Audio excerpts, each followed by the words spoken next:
தேருக்கு கனக குழரும் வந்தார் கனக சிலம்பும் ஒலிக்கும் ஆளிலை கண்ணா வேகமாக நீ கூட நாடாயு பாடாயு ஓடி வாராய் ஆளிலை கண்ணா வேகமாக நீ கூட நாடாயு பாடாயு ஓடி வாராய்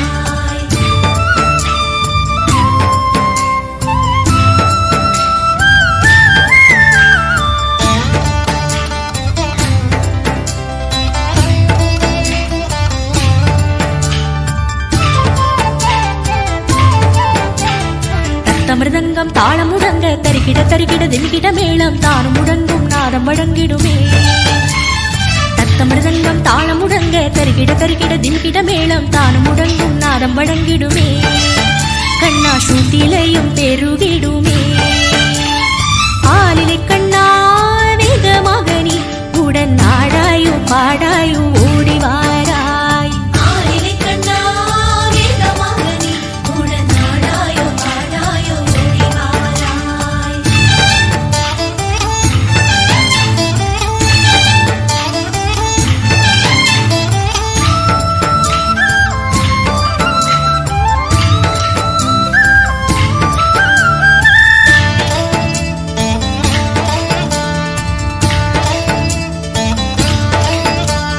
சுமைகள் மறைந்து விடும் இடர்கள் விலகி விடும் நீ வரும் வேளையிலே சுமைகள் மறைந்து விடும் இடர்கள் விலகி விடும் நீ வரும் வேளையிலே ஆளிலை கண்ணா வேகமாக நீ உடன் நாடாயு பாடாயு ஓடி வாராய் ஆளிலை கண்ணா வேகமாக நீ உடன் நாடாயு பாடாயு ஓடி வாராய்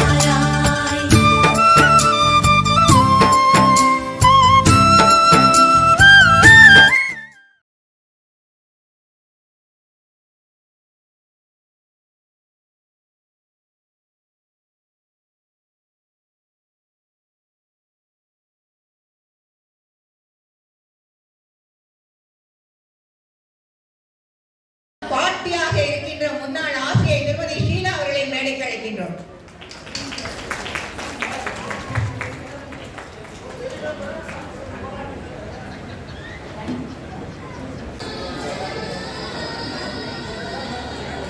இது என்ன பாடல் என்றால் நாம் திரைப்பட பாடல் என்று கூறுவோம். ஆனால் இது ஆண்டாள் எழுதிய திருப்பாவை என்று மிக சிலருக்கே தெரியும். அது சரி, நான் ஏன் இதை பற்றி கூற வேண்டும்? காரணம் இருக்கிறது.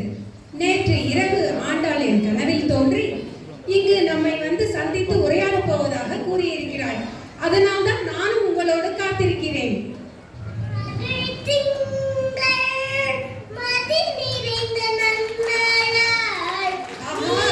வந்துவிட்டால் கடவுள் எழுப்போம்.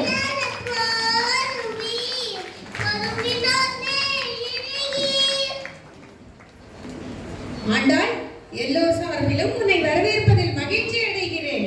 நன்றி. எல்லாரும் நலமா?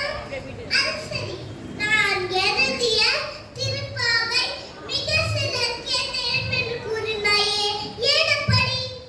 திருப்பாவை என்றில்லை, பொதுவாக பக்தி பாடல்கள் பாடுவதும் இந்த அறிவியலிலிருந்து நாம் வெகு தூரம், ஆன்மீகத்திலிருந்து வெகு தூரம் நாம் வந்துவிட்டோம்.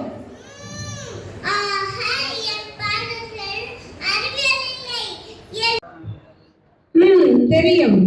மார்கழி மாதத்தின் முந்தைய மாதங்களான ஆடி ஆவணி மாதங்களில் சூரியனின் புறமூதா கதிரில் இருந்து நம்மை காக்கும் ஓசோனில் ஓட்டை விழுந்து விடுகிறது. ஆனால் மார்கழி மாதத்தில் உருவாகும் புதிய உயிர்வளி, அதாவது ஃப்ரெஷ் ஆக்சிஜன், இந்த ஓட்டைகளை மூடிவிடுகின்றன. இந்த அறிவியலைத்தான் ஆன்மீகம் மூலமாக சொல்லியிருக்கிறேன். மேலும் விடியற் காலை எழுந்திருப்பதிலும் அறிவியல் இருக்கிறது. விடியற் காலையில் இந்த பிரபஞ்சம் சக்தி மிகுந்ததாக இருக்கும். அதில் நம் எண்ணங்கள் ஈடேற தடை ஏதும் இருக்காது. மேலும் பல அறிஞர்கள், சாதனையாளர்கள் விடியலில் எழும் பழக்கமுடையவர்களாக இருந்திருக்கின்றனர். நீ இப்பவும் இருக்கின்றனர். ஆனால் நீ குறிப்பிட்டது போல் இப்போது அடுக்குமாளிகை வாழ்க்கையில் நாம் நீர் தெளித்து கோலம் போடுவது, பஜனை பாடல்கள் பாடுவது போன்ற பண்பாடுகள் காணாமல் போய்விட்டன. பண்பாடு இருக்கட்டும், அதில் உள்ள அறிவியலை கண்டு கொள்ளவில்லையே. அறிவியல் என்றதும் எனக்கு உனது 4வது பாசுரம் ஞாபகத்திற்கு வருகிறது. ஆழிமழை கண்ணா ஒன்று நீ கை கரவேல், ஆழியுள் புக்கு முகந்து கொடு ஆத்தேரி, முதல்வன் உருவம் போல் மெய் கருத்து.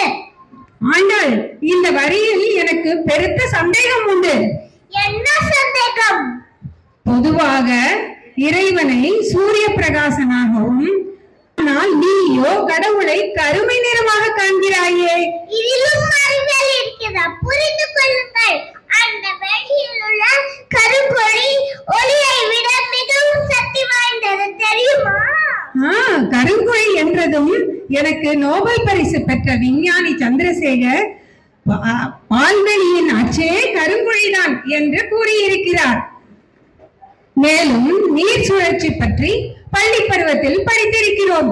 ஆனால் நீயோ 1200 ஆண்டுகளுக்கு முன்பே மழை வரும் முறையை கண்ணனோடு கலந்து கொடுத்திருக்கிறாயே.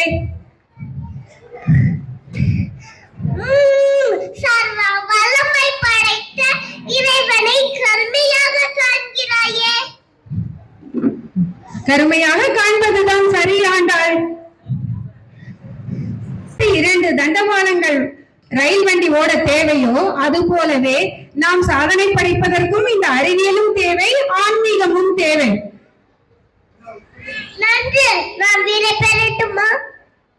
அதற்கு முன்னால் எங்களுக்காக ஒரு திருப்பாவை பாடேன்.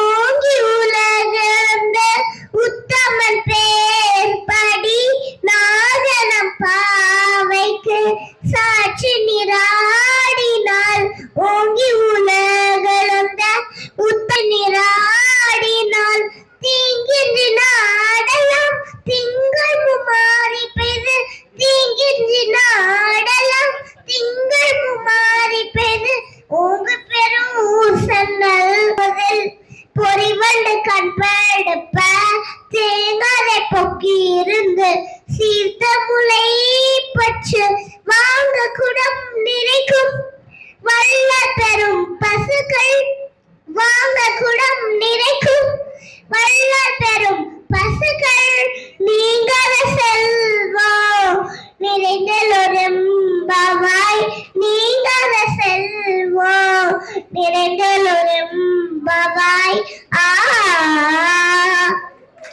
வாய்ப்பு கொடுத்த அனைத்து நல்லுள்ளங்களுக்கும் நன்றி.